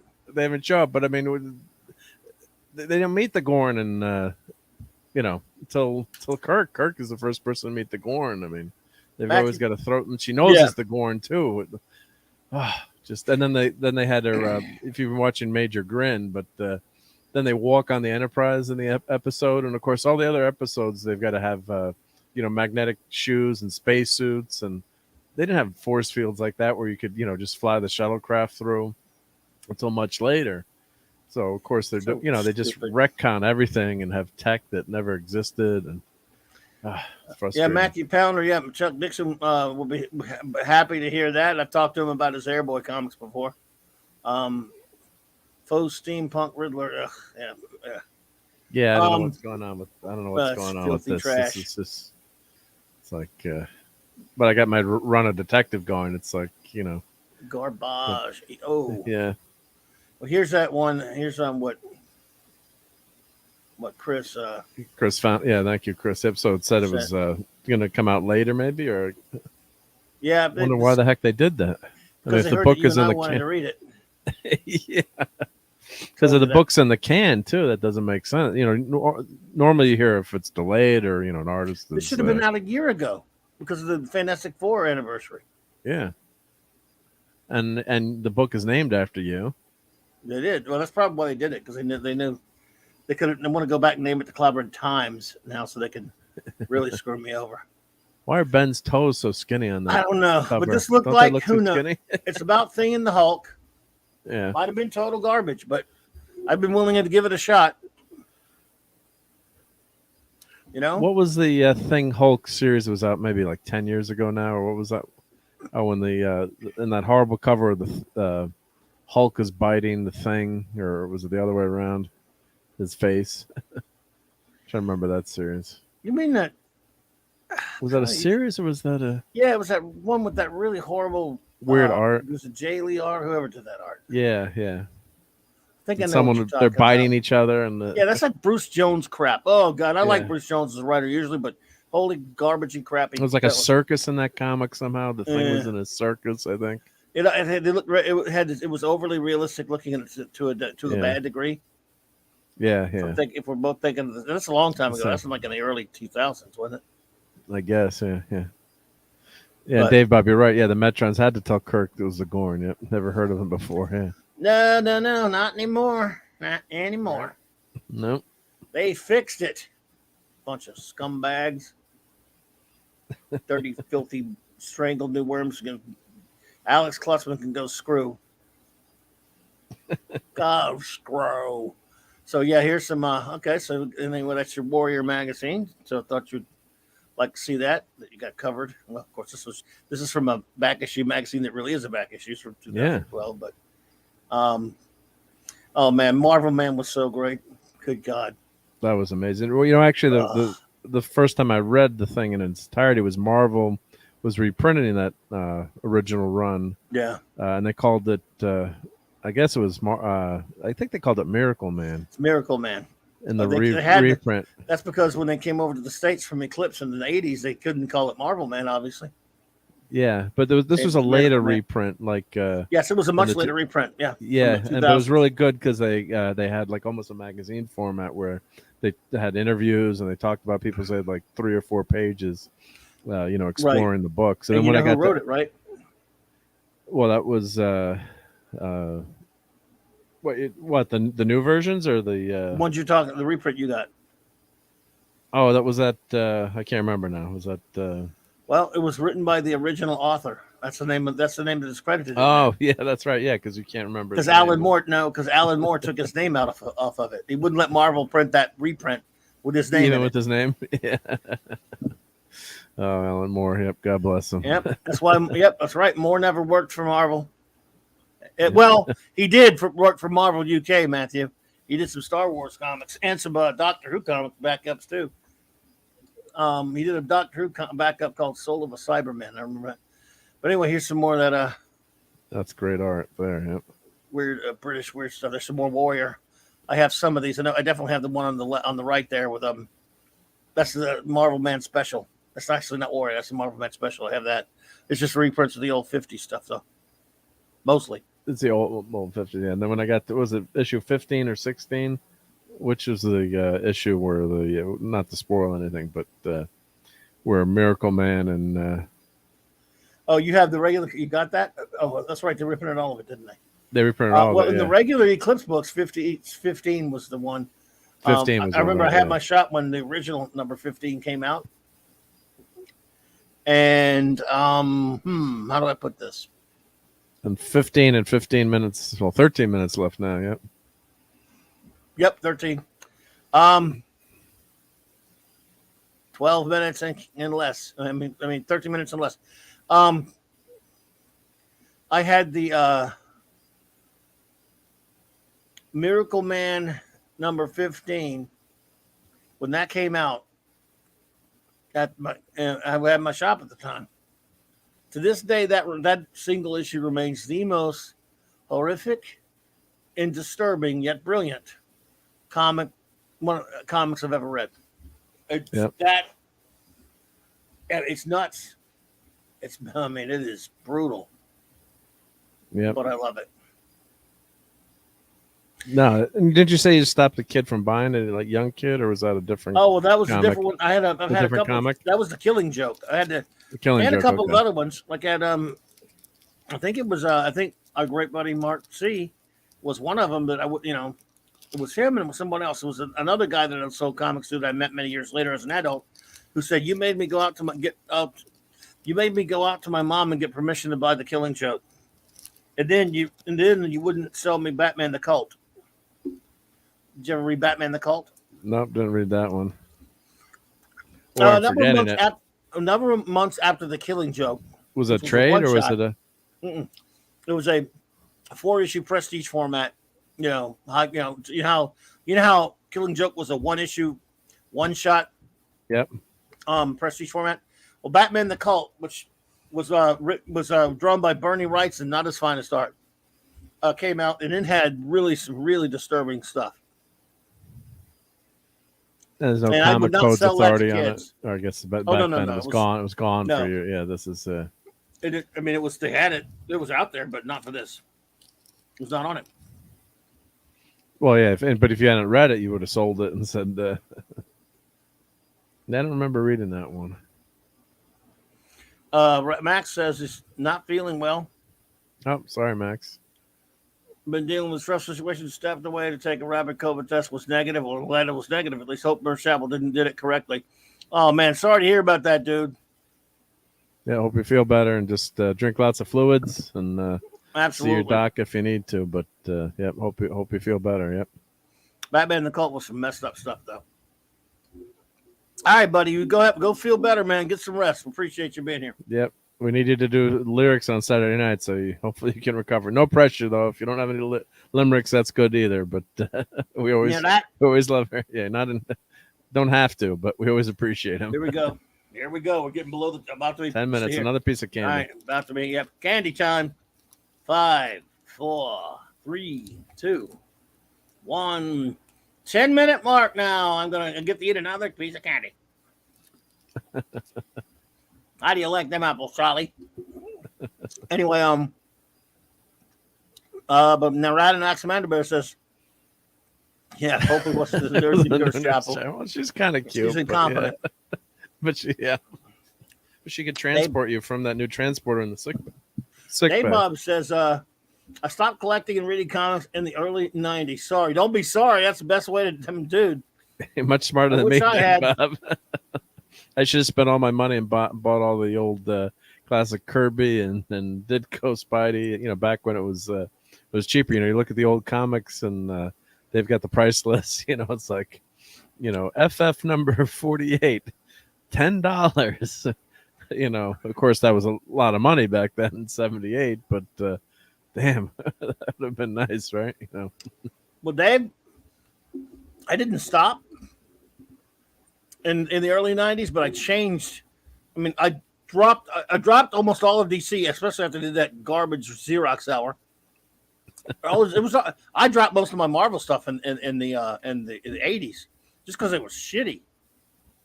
It was that simple. See, and I've thought about this a lot. I have some very dear friends of mine who you would have to definitely call, even though they love comics in general. Hello, Mr. Tickle Trunk. Good to see you, buddy. They are true little comic book collectors. You are a comic book collector. Yeah. I haven't been one for a long time. I was a dealer. I was in the business. I've graded comics. I could grade comics. I used to be fairly decent at grading comics, appraising collections, all that stuff. But I realized what I am. I'm just a comic book geek. In other words, I decided at some point, maybe it was in the mid 80s, I started looking at my collection and how many comics I had there that I didn't like. I said, you know what? I'm going to weed out the crap I don't like. Separate the wheat from the chaff, as they say.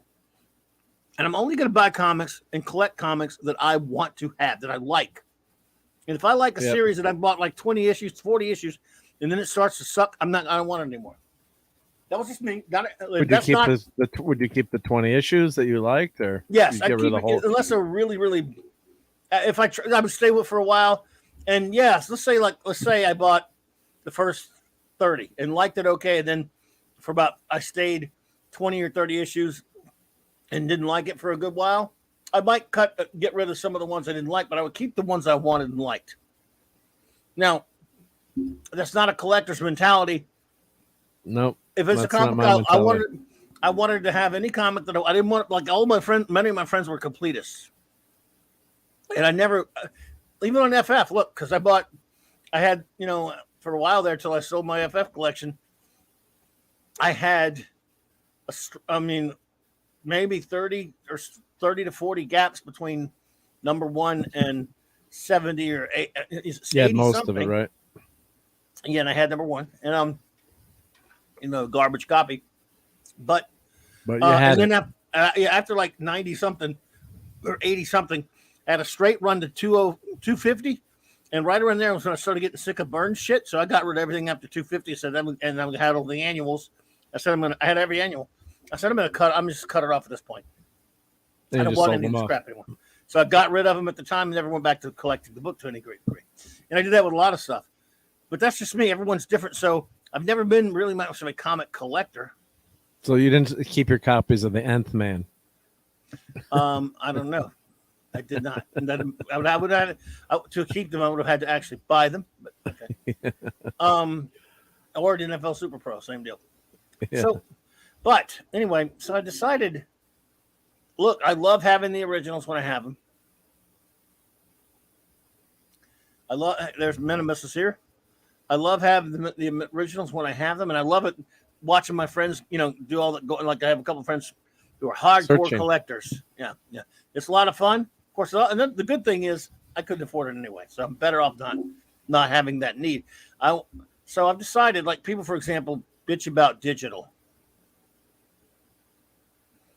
And, that's a great way to read the old stuff, though. If you can't afford it, they bitch. Some real hardcore collectors even bitch about reprints, like the archives and masterworks and omnibuses and the epic collections and stuff. And others bitch in other trades, and others bitch about digital. To me, look, these comics came from the imaginations of and inside the heads and the hands of writers and artists and such and creators. The paper they were, and the way they were printed on and the mass produced and stuff. It's great. If collecting them is fantastic. I have every respect for it and love it. But the creation will live on by the time all that paper is deteriorated. I want it all cataloged somewhere where it will never go away. And it's that story and that art. I don't like it fiddled with. Don't get me wrong. That I want to survive. So I don't. Yeah, like I'm not gonna read my Warrior magazines. I'm gonna get a digital if I can. I don't even open the damn book. It's like, it's worth too much to, what if I rip it or drop some water on it or something, or, God forbid. I mean, you can read them carefully, but it's almost not, it's not worth messing with a book that's worth that much to, it's like, from Spinal Tap to Nigel Tufnell. Wait, hear that sustain? And he goes like, don't even look at them. Don't even look at my guitars, That's not a rip on collectors. Look, I love them. I mean, I love that guy. Yeah. And I guess if I had that kind of money, I probably would still be one. I probably would still be one. But I decided, since I couldn't really do it that much, and I was the time when I made that decision, I was selling comics to people more than anything else. And so selling stuff that I had, it just was in that situation. So that was because it was a long, long time ago. And nevertheless, some of my best buddies who collect stuff, it's fun going out, hanging with them and collecting. Talking to them about it. The chase is actually sometimes more fun. Like I was missing a few issues of the Micronauts, and thankfully they're not worth anything other than like the first issue. So, like if you're missing, say, issue number 37, you're like, oh, cool, I found issue number 37. That kind of stuff is fun too. And like Star Wars cards, I got to complete my collection of the Blue Series of Star Wars cards. I'm missing a few of those from when I was a kid, and then I want to put them in a book and look at them, but. You're right, though, too. I mean, I've got all these comics, and do I ever go look? Don't hear the missus let her hear this, but do I ever look at them? Or, be more apt to read them on digital? If it's a series or, those Masterworks were on sale for cheap, or, if you, instead of digging them out of the box, I mean, you can't beat having that smell of the old comics when you open it up. And but sometimes you just to find them and dig them out, and if you've got the omnibuses or something else, another format, especially since the print has gotten smaller. For some reason, it's much easier to blow it up on your TV. You read the comic on your TV. It's kind of fun, actually. Yep. Well, we're getting close to the 2 Yeah, minute mark, we better say goodbyes, I guess, right? Yeah. Yeah, I want to thank you all for being here with us tonight. Don't worry, we won't quit till the countdown ends. But thank you all so much. Let's see again, quick show notes. Saturday night Star Trek will be Saturday night, but before that, of course, we'll have Clobby's Clubhouse with the great, wonderful first officer Raquel and our great buddy Mark D with a C, who is on thin ice if he talks about any more really shitty teeth. Just kidding. No, thanks for being here, dude. I appreciate you. Thank you. Yeah, made me feel better hanging out tonight. Yep, thank you. Well, good. I'm glad, buddy. And the great Retro Blastings, Iconicon 2 is coming up. I'm so honored. By the way, Michael with Retro Blasting was here earlier. Love you, buddy. Great to see you, man. Love Melinda. You guys are the best. I know you guys are busting your asses working on this thing. It's going to be a great time. June 30th, 9 p.m. Eastern, Toy Comics. Joined by, of course, the aforementioned Mr. Michael French of Retro Blasting, Endless Bullets podcast, Matt Swafford, and, of course, Chasing 80s Toys channel, Jeff Barker. And I cannot wait for that. And who knows what else I'll have planned coming up soon. And here we go, folks. 1 minute. So thank you. My wonderful communications officer, Jill, was here tonight. The great Hungry Boy, the great Chris Persia, Eric K. Thank you so much for your contributions, buddy. Thank you for the super sticker, Jill. You're too kind. Popcorn. It's popcorn. Thank you, popcorn. Jill. Oh, I need popcorn so bad, but I don't have any. I don't have all the makings for it right now. I got to go get some. Mackie Pounder, thank you for being here. Day Bob, appreciate you, buddy. Can't wait to talk to you again soon. Hopefully, by the way, yes, that's right. I'll be reviewing the latest episode of the Orville, 8 a.m. Central Standard Time on Loki's great channel, Stone Loki's channel, Friday morning. Dave, thank you for being here. Minimusness was here. Apollo meets Binion could not be reached for further comment. J-Man was here earlier. The great Kal-El, Neratanax Amanda Bear, Gwagnar, Mr. Tickle Trunk. Boom, there we go. Go watch it, it says. So, Matthew Pounder. Let's see. PJ from Morville Nation, thank you so much, buddy, for helping me out with that. Helping me remember, man. My memory sucks. Max Redstone. All kind of great friends were here with us tonight. Comic Relief Crusader, Steve Mitchum popped in. I can't remember everybody else, of course. We'll catch them all tomorrow. The great D-Bud Martin was here. Was Phantom out here? I can't remember if Phantom was here tonight. Yeah, I think Phantom was here. Yep. Phantom Outsider. Was he? So, yeah. I think so. Okay. I'm scrolling back. I don't know. Oh. But anyway, we'll say hello to me. He's a buddy, so even if he wasn't. Yeah. Hail to Phantom, wherever you are. Yep. Hail to Phantom, wherever you are. If the Phantom's on, hail to you. Yasin. Oh, and the lovely Sherry, the beautiful, lovely Sherry was here as well. So we appreciate you, Sherry. Right? Did get Gwagnar. We got Gwagnar. We'll say it again. Gwagnar, thank you so much. Like I said, I hope we got everyone, but you know my memory, folks. But thank you all. I hope you all have a wonderful night. I hope if any of you who are Orville fans enjoy the episode. I hope I enjoy it too. And tomorrow night, maybe I know our wonderful friend Raquel was here earlier, and she's going to be watching it right now, I guess. So, thank you all so much. Have a fantastic rest of your night, and join us tomorrow night, same Trek time, same Clobby channel for the what? Oh, the Clubhouse. Clubhouse. Yeah, Clubhouse. Yeah, Clobby's Clubhouse. Yep. Yeah.